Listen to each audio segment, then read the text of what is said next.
and welcome back to Cuckoo for Books. My name is Salva and today I'm going to be doing the Nope Trope book tag.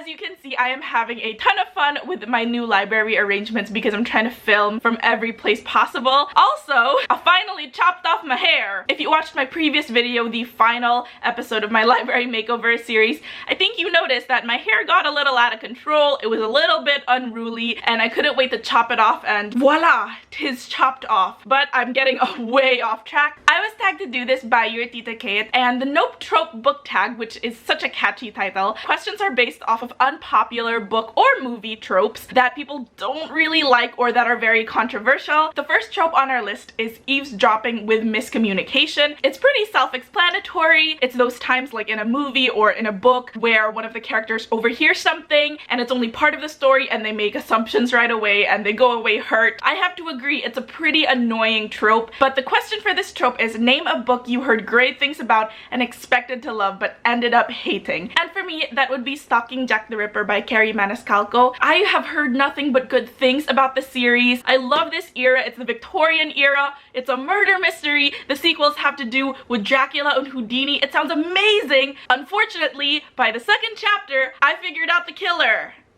I could almost forgive it for that because there are sometimes books that you figure out the twist at the beginning, but the journey makes it worth it. Unfortunately, with Stalking Jack the Ripper, you could guess it right away and the journey was really boring. Picture the most boring way you could depict a Victorian murder mystery. It's this. The next trope on our list is love triangles, and I have to agree, I am not a fan of this trope. In fact, when I see it in reviews or book summaries, I am immediately turned off, and it'll take a lot. Like, the plot has to be really good for me to want to pick that book up. But the question for this trope is pick a series where you cannot pick your favorite book, and this is so easy for me. I would have to go with the My Lady Jane Eyre trilogy by Cynthia Hand, Brody Ashton, and Jodi Meadows. Technically, the books are not interrelated. They are part of the same trilogy, but the only thing they have in common is, if it isn't obvious, each protagonist in each book is named Jane. The first book, My Lady Jane, is about Lady Jane Grey, so it's set in Tudor era England.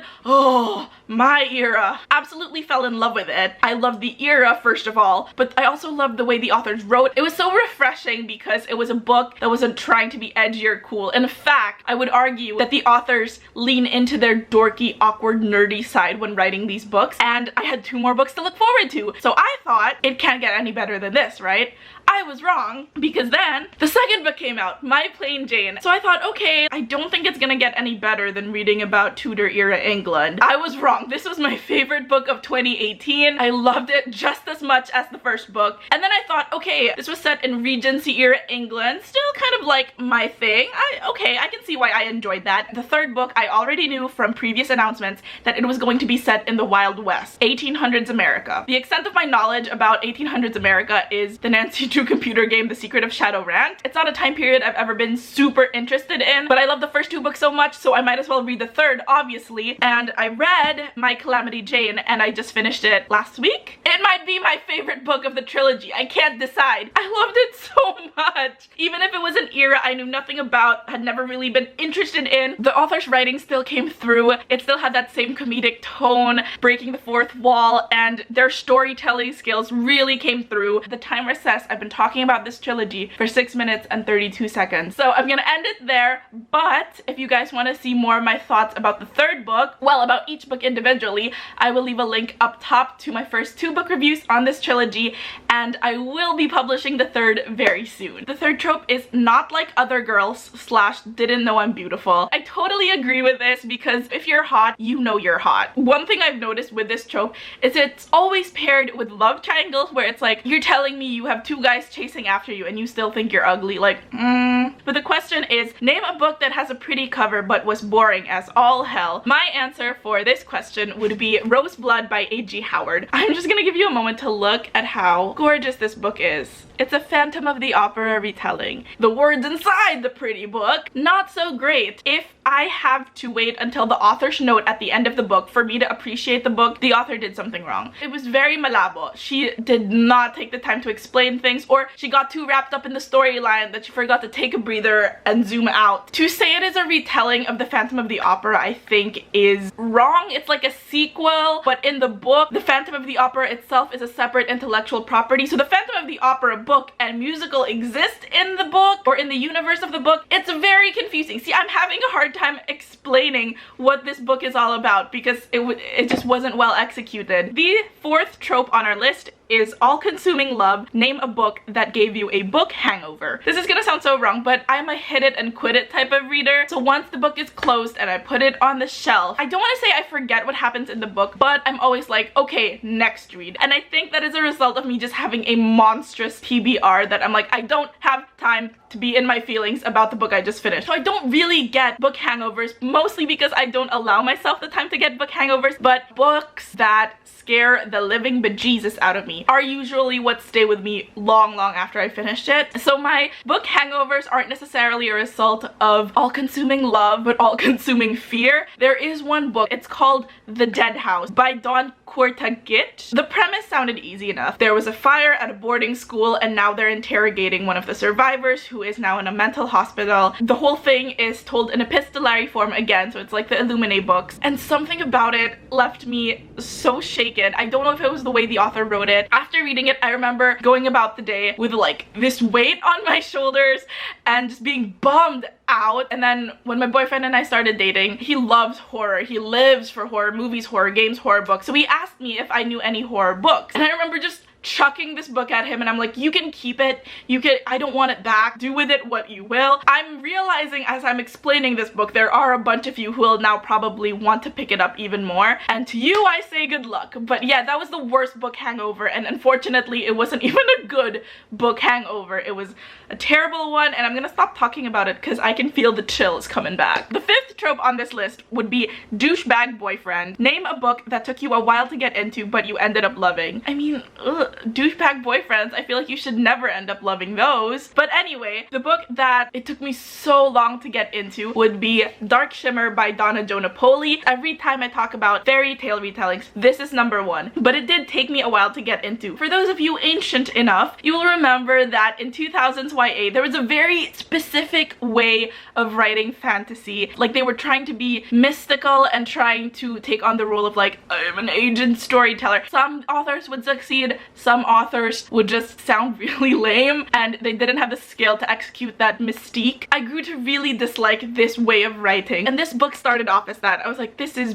weird. Why aren't you telling us everything? I almost DNF'd this, and then I kept reading, and the more I read, the more I was enlightened, and oh my god, this is a beautifully written story. And it turns out that Donna Jo Napoli is one of the rare few who can actually execute that kind of storytelling technique. And I realized I haven't told you what it's about. It is a retelling of the Evil Queen from Snow White story, except it's completely based in reality in about the 16th century in Venice. This is the first Evil Queen retelling that I've read that I completely believed it when they went evil. I believed their motives. I understood it to an extent, instead of just having like villains flip a switch one day and go mad queen.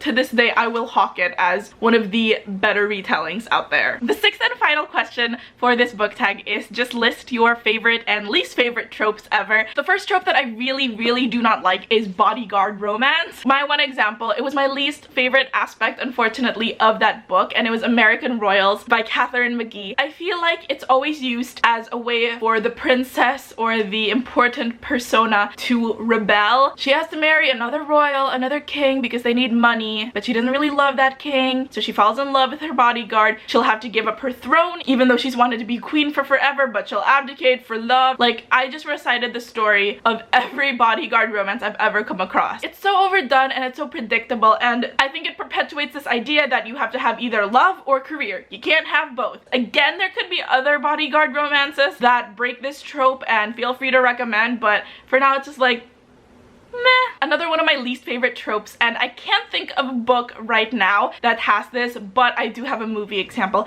and it's this trope where there's a couple and they're finally allowed to be together or almost together, and then the bad guy comes and says, you have to break the other person's heart or I will kill them. That's always done, isn't it? And then they do something really crazy, and then the other person, their loved one, is like, why are you doing this? And then they have on this brave face and they're like, oh, I have to protect them. I mean, couldn't you sneak a note in? They use it as a reason to cause extra drama and conflict towards the end of the book where there shouldn't be. So one example from a movie is Moulin Rouge. He's like, I will save the theater, I will save the Moulin if you break Christian's heart forever. And she was just like, oh, I'm not really in love with you. I'm a prostitute. I could never be in love. It's heartbreaking for Christian. It's heartbreaking because, first of all, it's Ewan McGregor. How could your heart not break? There are so many other ways, I think. In any case, you could think of any other solution rather than following the bad guy. So those are my two least favorite tropes, and then now I'll talk about my two favorite tropes. So one of my first favorite tropes, I will admit, is mostly found in fantasy. It's that specific trope where towards the end they discover a book, a hidden spell book that gives you this massive info dump. It sounds gross when you say it like that, massive info dump. You know that book when they're in the library and they have a torch and they're reading all these ancient words and then they're like,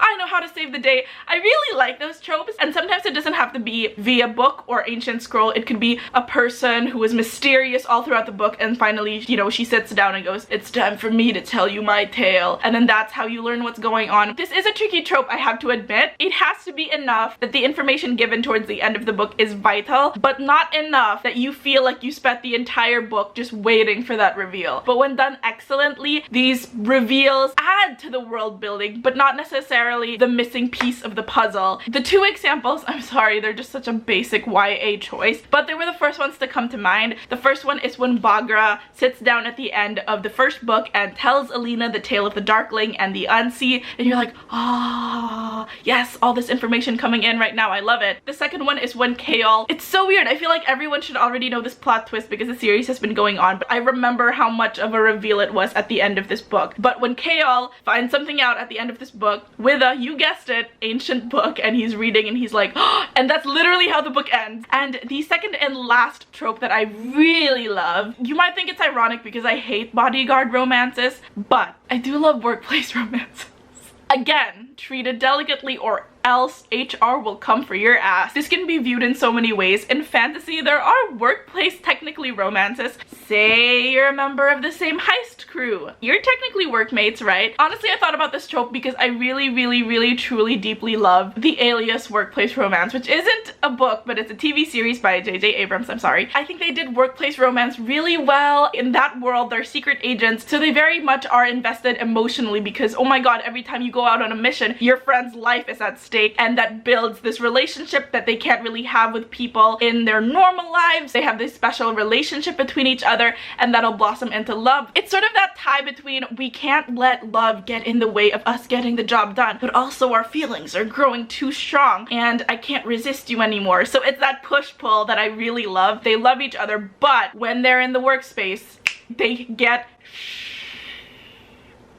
I promise not to cuss on this channel. They get ish done. So I don't know, I love it when it's like, oh, at home we're so domestic, at work we're professional assassins, haha. So those are my two favorite tropes. I know other booktubers have done full-on videos of tropes they love and tropes they hate, so if that's something you're interested in, leave a comment down below if you want to see me like really write out the tropes that I love and the tropes that I absolutely detest. But that about does it for my Nope trope book tag. If you want to do this tag, don't wait for me to tag you, go ahead and do it. I'm either gonna tag them in the description box or on Twitter, but if I didn't tag you and you want to do it, go right ahead, my friend. You can follow me on my other bookish adventures on Twitter and Instagram. I'm both at cuckooforbooks. Please subscribe and I will see you guys very soon.